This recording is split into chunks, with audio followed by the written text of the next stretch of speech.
కేంద్ర ప్రభుత్వం పెంచిన పెట్రోల్, డీజిల్, గ్యాస్ ధరలు తగ్గించాలని డిమాండ్ చేస్తూ సిపిఎం కాకినాడ నగర కమిటీ ఆధ్వర్యంలో జిల్లా కలెక్టర్ కార్యాలయం వద్ద ధర్నా నిర్వహించారు.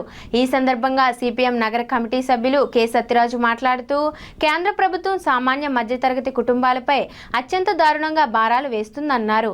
పెట్రోల్, డీజిల్పై సుంకాల పేరుతో గ్యాస్ పై నేరుగా 50 రూపాయలు పెంచారని తెలిపారు. దీనివల్ల నిత్యావసర సరుకుల ధరలు పెరిగి పరోక్షంగా ప్రజలపై మరింత భారం పడుతుందన్నారు.